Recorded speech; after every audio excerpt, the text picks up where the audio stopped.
Hi, guys. Just a couple days and it'll be Easter. So, for the last book this week, I chose The Easter Egg by Jan Brett. You might remember her. We've read a lot of books by her. We read The Mitten and a couple other books that she has written and illustrated. She's an amazing illustrator. And if you remember, Jan Brett, in her illustrations, she always gives us clues in her pictures. So in this book, they're on the sides, on the top, and they kind of give us a little clue about what's going to come next in the story. So pay attention to those illustrations. So this book is The Easter Egg by Jan Brett.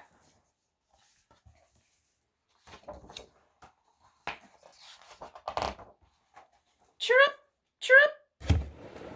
Spring is here. Time to start on my first ever Easter egg, Hoppy said. Each year, the bunny who decorated the winning egg got to help the Easter rabbit hide the eggs on Easter morning. Hoppy had been dreaming about being that bunny all year long. Now it was time to get started. Everywhere Hoppy looked, rabbits were working on dazzling eggs. I need an amazing idea, he thought. Hoppy spotted Flora Bunny planting spring wildflowers in her eggs. The Easter rabbit will love those colorful flowers, he thought, and started picking flowers for his egg. Here's a basket for your flowers, Hoppy, Flora said.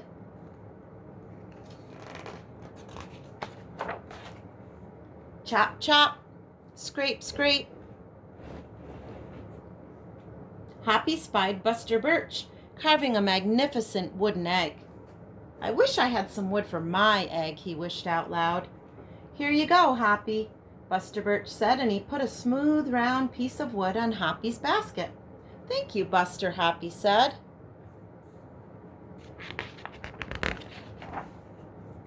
Hoppy was hopping along when the smell of sweetness led him out of the woods and straight to the chocolate egg that Aunt Sassafras was decorating with creamy frosting squiggles and bows. Hello, Hoppy, she said, and she put some chocolate squares into his basket. Hippity hop, Hoppy exclaimed. I'll make the Easter rabbit a chocolate egg so sweet it will make his whiskers tingle.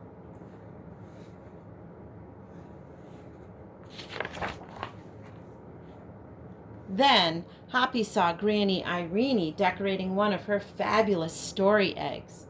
First, she traced a design on the egg with a special tool.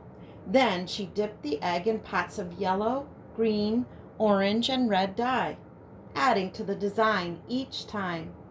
Hoppy couldn't believe his eyes. I'll never make an egg that beautiful, he told Granny Irene. She smiled. Try, she said, giving him one of her special tools. Look in the top here, guys. See that clue? Hoppy was hopping by Hans Vander Rabbit's garden when he spotted an extraordinary egg. Hans was painting a portrait of the Easter rabbit so real that it looked alive. Fantastic, Hoppy exclaimed. Thank you, Hoppy, Hans said. Why don't you make a painting on your egg? He gave Hoppy pots of paint and a fine brush. As Hoppy bounced along, a loud boing nearly knocked him off his feet. It was a whirling, twirling, mechanical egg. Whoa, Hoppy said. That's an unusual egg. Would you like to make one? Roberto asked.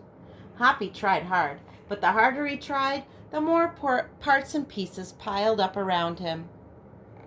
Thank you, Roberto, he sighed, but I think I better make the egg that is right for me. Look again up here.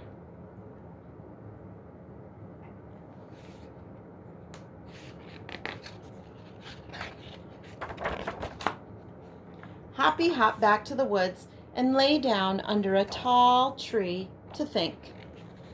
Making a beautiful egg is harder than I imagined, he thought. I guess I don't have to win. I just want to make an egg I'm proud of.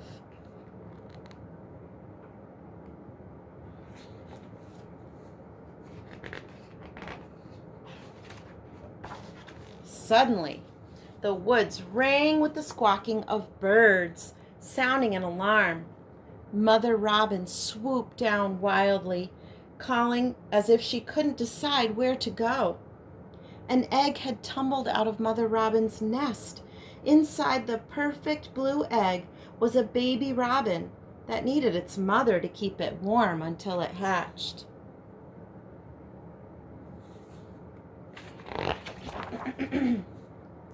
Hoppy knew what he had to do.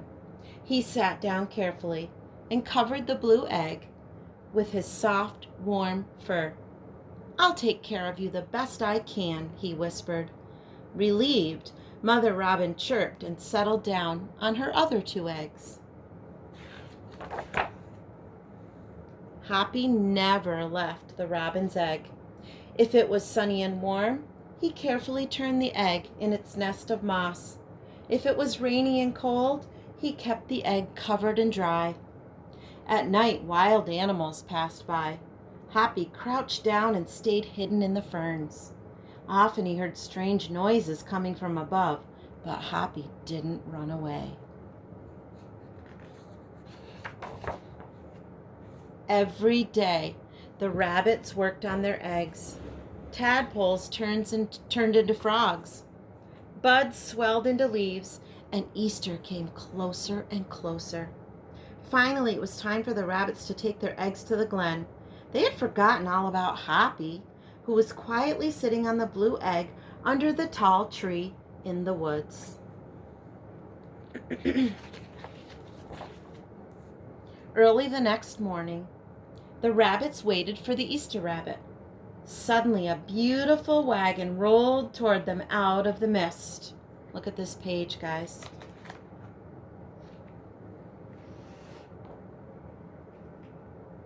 "You have brought me the most beautiful egg in the world, but a very special one is not here," he told them.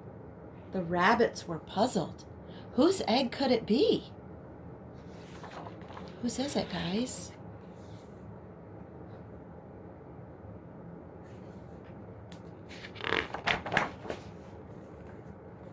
"Fill my wagon with your wonderful eggs," he said. "When I return, I will show it to you." And he disappeared into the woods. He came back with Hoppy, looking scruffy and bedraggled. "Hoppy has an amazing egg to be proud of," the Easter rabbit told them. "He has kept Mother Robin's egg warm and safe until her baby bird hatched and she could take care of it." The Easter rabbit placed the empty blue shell in the place of honor atop the wagon.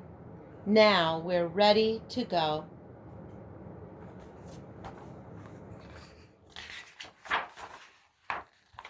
The rabbits cheered for the egg that had surprised them all. "It's our best Easter ever, Hoppy," they shouted. Then the brave little bunny and the Easter rabbit rode off together to hide the eggs for girls and boys to find on Easter morning. I hope you all have a great Easter. Have a great weekend, guys, and a fun Easter, and I hope I see you soon.